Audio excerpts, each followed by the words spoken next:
So hey guys welcome back to my channel. तो चलतु आज मुझे आपण मानक बुले नेबी सप्तशଯ୍या ढेंकानाल टू 11 किलोमीटर दूर रे। तो यहाँ गोटे बेस्ट पिकनिक प्लेस जो मैंने आसचंती सेमान तो जानी जो मैंने आसी ना चलतु मुझे आज आपण मानक मो ब्लॉग रे देखिएबी कि सप्तशଯ୍या केमतिया जगह एते सारा सीढ़ी रही चढ़िया पड़ो ऊपर को जाइए आपण मानक देखौछि ऊपर कौन मंदिर अछि सप्तशଯ୍या। एते भी सीढ़ी ना जोटा कि चढ़िया बहुत कष्ट हम जेहेतु मो गोड़ टी खराब से मत चढ़िया को टाइम लगुच।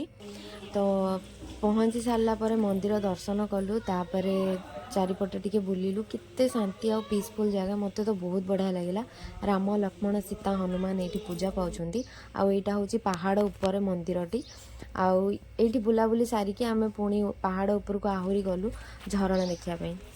तो चलतु ऊपर कौन अच्छी देखा।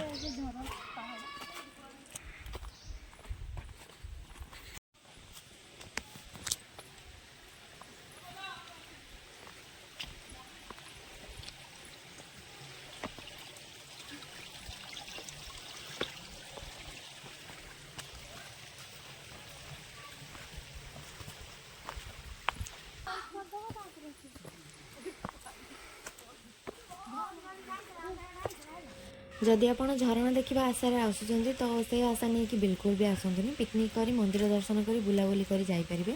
ऊपर गोटे शिव मंदिर अच्छे जेहेतु इवनिंग होता तो मुझे ऊपर को गलिनी ये गोटे छोट झरणाटे अच्छे ऊपर को चढ़ी चढ़ी जाइए आम देखापी धीवरा झरणा एन जो धीवरा देखला झरणा नाई खाली एन पहाड़ चढ़ी चढ़ी जो ऊपर गोटे शिव मंदिर अच्छे से लास्ट हाव नेक्स्ट ब्लॉग रे। Thank you for watching like and subscribe bye subscribe करो चैनल को।